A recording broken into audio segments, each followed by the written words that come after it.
አንቺን ደስ ብሎሽ ስቀሽልኝ ካየው ዓለም ሁሉ የሳቀ መስሎኝ ይውላለሁ። አንቺን ክፍት ብሎሽ አዝን ካልሽብኝ ሰማይ እንኳን ሳይቀር ጥቁር ነው የሚለው። እንግዲህ አላዛር አሁን ተከስቷል በአዲስ መንፈስ። ውድ ቤተሰቦች እናትን እንዴት ትገልጿታላችሁ? እናት ማለት ህይወት ናት። እናት ማለት ልዩ ናት። እናት ማለት ሁሉ ነገር ናት። እናት በምን ትቀየራለች? አቤት እንዴት ነው ደስ ያለኝ እውነት። እናትን በቃ የኔስ እናት የሚለውን ነገር እናስታውሳለን። እና አላዛርን እንግዲህ ከዛ ከድብርት ከዛ ከጭንቀት በቤተሰቦቹ መገፋፋት ይሄው እዚህ ደረጃ ደርሷል።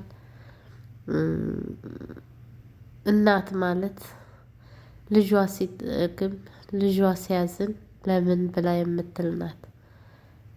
አላዛር ደግሞ እንግዲህ የምናውቀው ሰዎችን ሲጋብዝ ወደ ስቱዲዮ ሲሸልም ነበረ፣ ሲሰጥ ነበር የምናየው።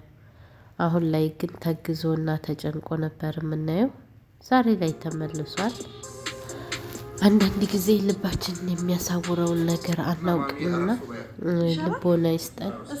እንግዲህ ወገናችን አላዛር በዚህ መልኩ እናት ሰርፕራይዝ አድርገዋለች። በርትተህ እንደምትሰራ አንጠራጠርም። በርታ።